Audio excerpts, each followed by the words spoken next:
Hello students, कैसे हैं आप सब लोग। उम्मीद करती हूँ सब अच्छे होंगे और स्वस्थ होंगे। मैं बीना राणा आईसीटी वर्चुअल क्लास में आपका स्वागत करती हूँ। तो स्टूडेंट्स, हम पढ़ रहे हैं क्लास 11th का मैथ्स और चैप्टर हमारा चल रहा है कॉम्प्लेक्स नंबर। तो यहाँ पे हमने कॉम्प्लेक्स नंबर में कॉम्प्लेक्स नंबर क्या होते हैं ये हमने जाना है। किस इक्वेशन से कॉम्प्लेक्स नंबर आपका जनरेट हुआ है, कहाँ से आपके कॉम्प्लेक्स नंबर आए हैं, ये हमने देख लिया है। यहाँ पे आपने conjugate of a complex number previous lecture में हमने इसको रिवाइज किया है और आज की क्लास में हम argument of a complex number को पढ़ेंगे। तो चलिए चलते हैं स्मार्ट बोर्ड पर। मापांक क्या होता है? सम्मिश्र संख्याओं का मापांक यानी कि उसका मॉडुलस क्या होता है। किसी भी संख्या को आप क्या करते हो, जब मापांक, पहले हम इसमें फिगर में हमने ज्योमेट्रिकली यहाँ पे जाना था कि मापांक क्या होता है। ओरिजिन से और किसी कॉम्प्लेक्स नंबर के बीच का जो डिस्टेंस है इसको क्या कहा जाता है, इसको इसका modulus of a complex number कहा जाता है। Distance between origin and a complex number is called modulus of a complex number. और इसको आप कैसे निकालते हैं, modulus of complex number root a square plus b square करके इसको आप निकालते हैं। ठीक है, इसके कुछ रूल भी हमने प्रीवियस लेक्चर में पढ़ा कि मॉडुलस ऑफ जेड क्या होता है, मॉडुलस ऑफ जेड बार के इक्वल होता है। ठीक है, क्योंकि मॉडुलस में जब आप किसी वैल्यू को रखेंगे, किसी भी वैल्यू को आप पुट करेंगे तो वो हमेशा पॉजिटिव में आता है। तो यहाँ पे बार और जो मॉडुलस ऑफ कॉम्प्लेक्स नंबर है, यानी कि लेट सपोज आपके पास यहाँ पर जेड कोई क्या है, कॉम्प्लेक्स नंबर है और जेड बार इसका क्या है, कॉन्जुगेट है। ठीक है, और इस कंजुगेट और इस कॉम्प्लेक्स नंबर का जब आप मॉडुलस निकालेंगे तो दोनों ही पॉजिटिव में आएंगे, क्योंकि मॉडुलस के अंदर जो भी वैल्यूज है वो हमेशा पॉजिटिव, जब बाहर निकलती है तो वो पॉजिटिव आती है। तो जब भी आप इसको सॉल्व करेंगे तो जेड मॉडुलस बराबर होगा जेड बार मॉडुलस की। ठीक है, तो कुछ और प्रॉपर्टीज भी यहाँ पर थी। ठीक है, जैसे कि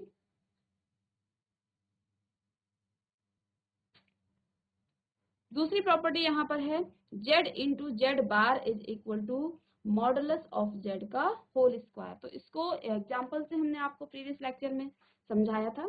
ठीक है, आज की क्लास में हम स्टार्ट कर रहे हैं argument of a complex number.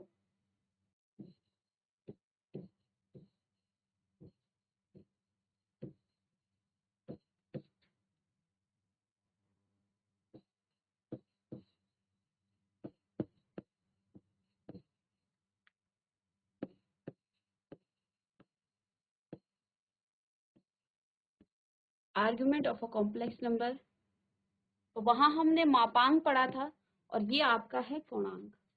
ठीक है, इसको कहा जाता है पूर्णांक, सम्मिश्र संख्याओं का पूर्णांक। ठीक है, तो पहले हम इसको प्लेन में देखेंगे, एक्सिस में देखेंगे, रियल एक्सिस और इमेजिनरी एक्सिस में इसको देखेंगे कि किसी भी कॉम्प्लेक्स नंबर का जो आर्गुमेंट है वो क्या होता है। ठीक है, तो यहाँ पे देखिए आर्गन्ड प्लेन के अकॉर्डिंग हम इस एक्सिस को कहते हैं रियल एक्सिस। ठीक है, और ये पॉजिटिव में आता है और यहाँ आपका रियल एक्सिस होगा नेगेटिव में।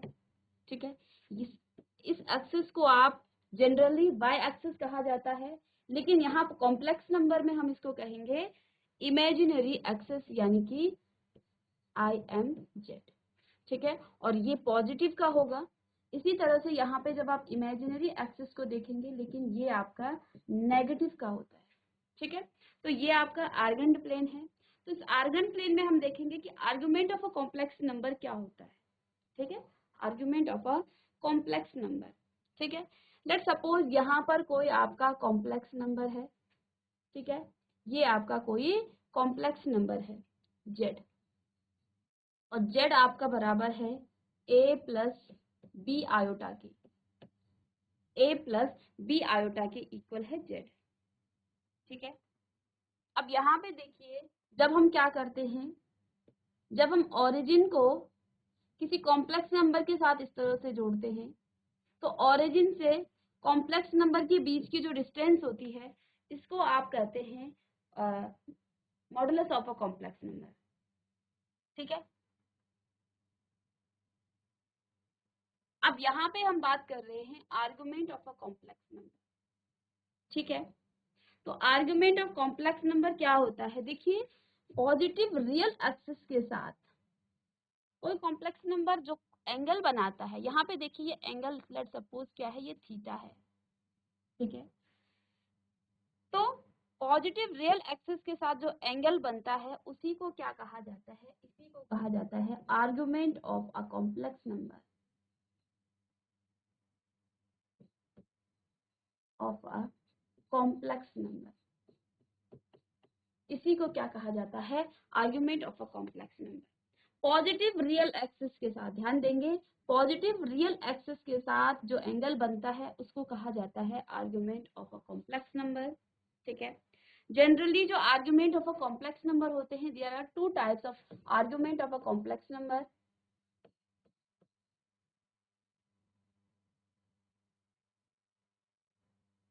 तो देखिए, यानी कि दो प्रकार के आपके जो कोणांक हैं वो होते हैं type of argument,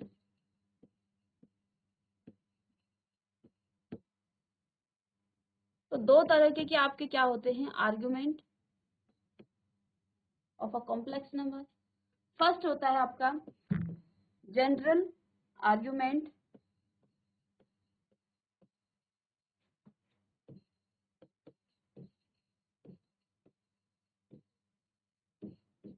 and second one is principal value. अब देखिए, जनरल आर्गुमेंट को आप रिप्रेजेंट करते हैं किससे, जनरल रिप्रेजेंट इसको डिनोट किया जाता है या रिप्रेजेंट इसको किया जाता है, इसको डिनोट किससे किया जाता है,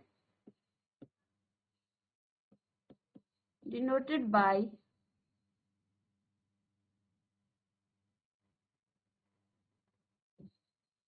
ARGZ। ठीक है। और सेकंड हमारे पास है principal value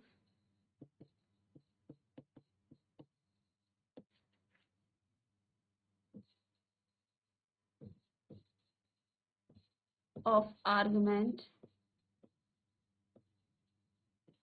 principal value of argument. तो इसको आप नोट करते हैं या फिर इसको दूसरा नाम कहा जाता है amplitude of Z.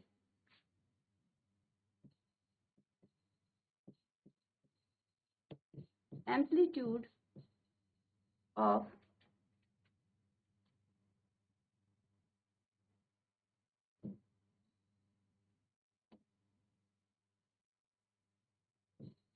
Amplitude of Z. तो एम्पलीट्यूड ऑफ जेड, और इसको हम डिनोट करते हैं किससे, AMPZ। इसको डिनोट किया जाता है AMPZ। ठीक है। तो देखिए यहाँ पे आर्गुमेंट क्या होता है, और यहीं से हम क्या करेंगे, पोलर रिप्रेजेंटेशन भी करेंगे। ठीक है। तो देखिए यहाँ पे हमने आपको क्या कहा कि पॉजिटिव रियल एक्सिस के साथ जो एंगल बनता है उसी को कहा जाता है argument of a complex number. ठीक है। तो देखिए यहाँ पे कॉम्प्लेक्स नंबर है, कॉम्प्लेक्स नंबर को आपने ओरिजिन से क्या कर दिया है, कनेक्ट कर दिया है। तो ओरिजिन से कनेक्ट करने के बाद जो एंगल यहाँ पर बनेगा उसी को हम कहेंगे ये argument of a complex number है। तो दो टाइप्स के आपके क्या होते हैं, argument of a complex number होते हैं। फर्स्ट हम देखते हैं जनरल आर्गुमेंट। तो general argument of a complex number, इसको डिनोट किया जाता है ARZ। ठीक है। और दूसरा आपका है प्रिंसिपल वैल्यू ऑफ आर्गुमेंट या फिर एम्पलीट्यूड ऑफ जेड। तो एम्पलीट्यूड ऑफ जेड को आप डिनोट करते हैं AMPZ से। अब ये जनरल वैल्यू आर्गुमेंट और जनरल वैल्यू,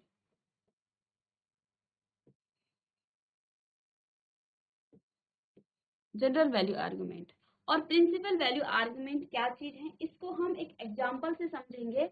ठीक है। और चारों कोऑर्डिनेट्स में हम क्या करेंगे, इसके एंगल बना के देखेंगे। ठीक है। तो चलिए एक एग्जांपल ले लेते हैं। लेट सपोज आपके पास जो है z is equal to 1 plus iota question है। ठीक है। ये कॉम्प्लेक्स नंबर है। अब इस कॉम्प्लेक्स नंबर का हमें क्या करना है, जनरल वैल्यू आर्गुमेंट, और इसका हमें निकालना है principal value argument. General value argument and principal value argument.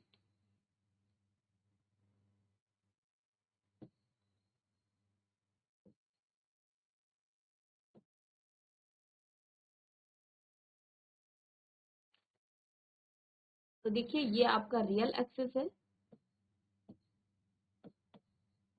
REZ, और ये आपका इमेजिनरी एक्सिस है। ठीक है, अब यहाँ पे कोई कॉम्प्लेक्स नंबर है, लेट्स सपोज यहाँ पे आपका कोई कॉम्प्लेक्स नंबर है, z इज इक्वल टू क्या है कॉम्प्लेक्स नंबर, 1 प्लस आयोटा। ठीक है, 1 प्लस आयोटा। अब क्या है, इसको हमें क्या करना है, इसको ओरिजिन से आप क्या करेंगे, कनेक्ट करेंगे, ओरिजिन से इसको मिलाएंगे इस कॉम्प्लेक्स नंबर को। ठीक है, अब यहाँ पर क्या कहा गया है, 1 प्लस आयोटा। अब यहाँ पे आप रियल एक्सिस पे कितना लेना है, हमें रियल एक्सिस पे हमें कितना लेना है, 1 लेना है। लेट्स सपोज यहाँ पे 1 है। ठीक है, और यहाँ भी आपका क्या है, 1 है y एक्सिस में। और इमेजिनरी नंबर कितना है, यहाँ पर इमेजिनरी नंबर आयोटा के साथ होता है, और आयोटा के साथ यहाँ पर कोई भी नंबर है नहीं है, इट मीन्स यहाँ पे 1 है। ठीक है, तो आप इसको यहाँ पे देखिए, ये 1 हो गया आपका, और ये भी आपका 1 हो गया। ठीक है, ये डिस्टेंस भी 1 हो गई, और ये भी आपकी 1 हो गई according to this complex number. तो इस कॉम्प्लेक्स नंबर के अकॉर्डिंग हमने यहाँ पर जो है एक्स एक्सिस, देखिए यहाँ पे इसको रियल पार्ट कहा जाता है। ये जो रियल नंबर होता है, इसको रियल नंबर पे, इस रियल जो आपका एक्सिस है, इस पर डिनोट किया जाता है। तो यहाँ पे हमने 1 मान लिया है कि ये 1 यूनिट है, और y पर यहाँ पर 1 यूनिट है, और आगे ये इसी तरह से जा रहा है। तो हमने यहाँ पर क्या कहा, और y एक्सिस पर आप क्या होता है, इमेजिनरी एक्सिस पर आपका इमेजिनरी नंबर आएगा, और i के साथ क्या है, i के साथ भी 1 है। ठीक है, तो मीन्स यहाँ पे जो ये डिस्टेंस है इसकी परपेंडिकुलर, ये भी 1 है, और इसका जो बेस है ये भी क्या है, 1 है। अब ये थीटा है, यही हमने कहा था कि आर्गुमेंट क्या होता है, कॉम्प्लेक्स नंबर के साथ रियल एक्सिस से जो क्या बनता है, जो एंगल बनता है, इसको ही क्या कहा जाता है, आर्गुमेंट कहा जाता है। Argument of a complex number इसको कहा जाएगा। ठीक है, अब हमें यहाँ से क्या क्या निकालना है वो अब देखना है कि क्या क्या हमें यहाँ पे निकालना है।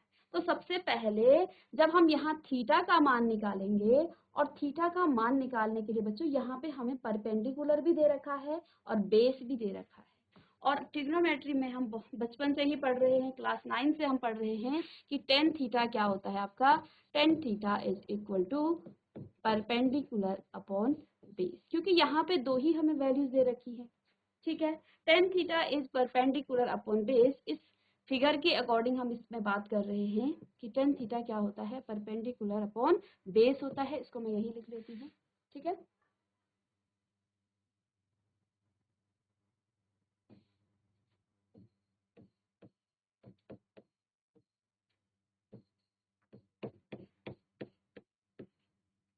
अब यहाँ पे देखिए परपेंडिकुलर भी आपका 1 है। ठीक है, इसको आप लंब भी कह सकते हैं, और ये आपका बेस भी क्या है, बेस भी आपका 1 है। इट मीन्स यहाँ पर हम क्या लिखेंगे, tan theta is equal to 1 upon 1, it means 1। ठीक है, और टेन थीटा में 1 किसका मान होता है, π/4 का। ठीक है, तो यहाँ हम लिखेंगे tan theta is equal to 10 π/4। ठीक है, यानी कि आप यहाँ क्या लिख सकते हैं, थीटा बराबर क्या आ जाएगा, π/4। अब बच्चों यहाँ पे देखिए थीटा हमने क्या कहा, थीटा आपका क्या है, argument of a complex number. It means यहाँ पर हमने क्या निकाल लिया है, थीटा निकाल लिया है, यानी कि argument of a complex number हमने इसका निकाल लिया है। लेकिन यहाँ पर जो है ये इसका क्या है, ये इसका principal argument of a z है, ये इसका क्या है, प्रिंसिपल है, प्रिंसिपल वैल्यू ऑफ आर्गुमेंट। ठीक है, ये आपका प्रिंसिपल वैल्यू ऑफ आर्गुमेंट है। अब जब हम इसका क्या निकालेंगे, इसका आप जनरल आर्गुमेंट फाइंड करेंगे,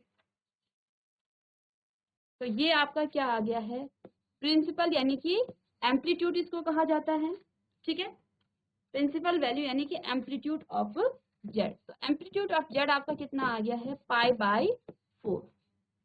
ठीक है, अब हमें अगर इसका क्या निकालना हो, इसका हमें जनरल वैल्यू आर्गुमेंट निकालना हो, तो हम क्या करते हैं, यहाँ पे हम एम्पलीट्यूड में जनरल वैल्यू आर्गुमेंट अगर आपको निकालना है तो हम करते हैं एम्पलीट्यूड में +2k पाई, और यहाँ पर आपका जो k है, k belongs to I means integer. तो यहाँ पर k आपका किसको बिलोंग कर रहा है? इंटीजर्स को बिलोंग कर रहा है। ठीक है, तो जब आपको क्या निकालना हो, जनरल वैल्यू ऑफ आर्गुमेंट निकालना हो, तो उस टाइम पर आप क्या निकालेंगे? एम्पलीट्यूड तो हम पहले निकाल चुके हैं, एम्पलीट्यूड +2k पाई, जहां पर k आपका क्या है? इंटीजर्स है। ठीक है, यहाँ पे देखिए,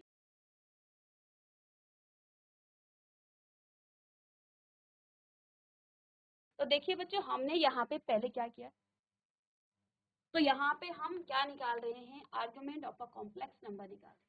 ठीक है, तो यहाँ पे हमें क्या दे रखा था? देखिए, इस जेड के बेस पे हमने क्या किया है, हमने यहाँ पे रियल एक्सिस पे, क्योंकि रियल एक्सिस का मान कितना है? यहाँ पे 1 है। इसी तरह से इमेजिनरी नंबर भी आपका 1 है, तो यहाँ पे हमने इमेजिनरी भी 1 यूनिट ले लिया और रियल एक्सिस पर भी हमने 1 यूनिट ले लिया। ठीक है, तो देखिए यहाँ पे ये आपका परपेंडिकुलर अपॉन बेस आ गया, और हमें पता है परपेंडिकुलर अपॉन बेस क्या होता है? tan थीटा। तो tan थीटा में हमने मान रखा, तो tan थीटा इज इक्वल टू 10π/4 का मान होता है ये। ठीक है, अब जो ये मान हमने निकाला, ये थीटा निकला है, लेकिन हमें ये पता नहीं है कि ये थीटा कौन सा है। एक्चुअली ये थीटा आपका कौन सा है? ये आपका कौन सा है? एम्पलीट्यूड, यानी कि प्रिंसिपल आर्गुमेंट। ठीक है, अब प्रिंसिपल जनरल वैल्यू आर्गुमेंट निकालने के लिए हम क्या करते हैं? प्रिंसिपल वैल्यू यानी कि एम्पलीट्यूड में प्लस कर देते हैं 2k पाई।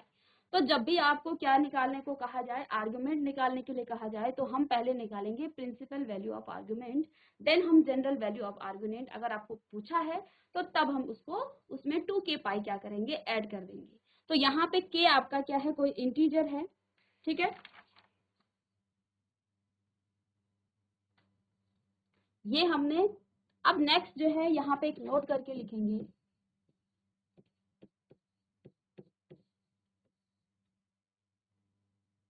कि जो आपका प्रिंसिपल वैल्यू ऑफ आर्गुमेंट है, principal value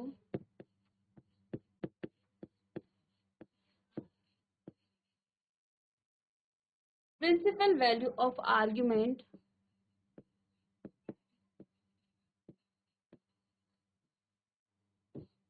principal value of argument ये हमेशा आपका ग्रेटर देन -पाई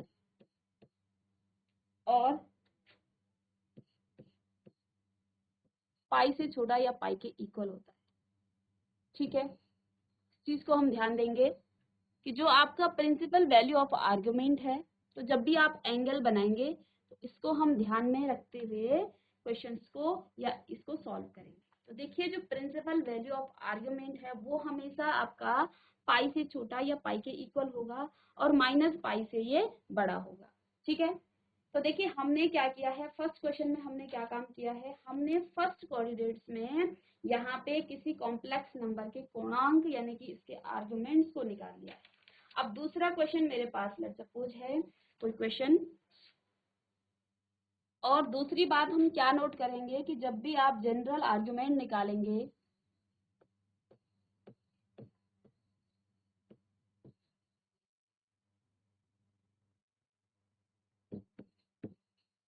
तो आप क्या करेंगे? एम्पलीट्यूड यानी कि इसको हम डिनोट करते हैं AMPZ से, एम्पलीट्यूड में आप क्या ऐड कर देंगे? 2k पाई, 2k पाई इसमें ऐड कर देंगे, तो यहाँ से आपका क्या निकल जाएगा? k belongs to integer. ठीक है, इंटीजर को आई से कीजिए। यहाँ पे आई से मैं इसलिए कर रही हूँ क्योंकि यहाँ पे आपका जो जेड है, जनरली हम जेड से करते हैं, जो आपका यहाँ पे जेड है इसको हम कॉम्प्लेक्स नंबर को भी इसी से डिनोट कर रहे हैं, तो यहाँ पे k इज अ इंटीजर। तो ये भी, अब दूसरा क्वेश्चन है, दूसरा क्वेश्चन आपके पास है, लेट्स सपोज आपके पास Z1 कोई कॉम्प्लेक्स नंबर है और Z1 का जो मान है वो है -1 प्लस √3 आयोटा। ठीक है, हमें क्या निकालना है इसका? Find principal value of argument, यानी कि सीधे हम इसको क्या लिख सकते हैं? AMPZ and ARG। तो हमें ये दोनों निकालने हैं, AMPZ and argument of Z। ठीक है, तो पहले हम क्या करेंगे इसको,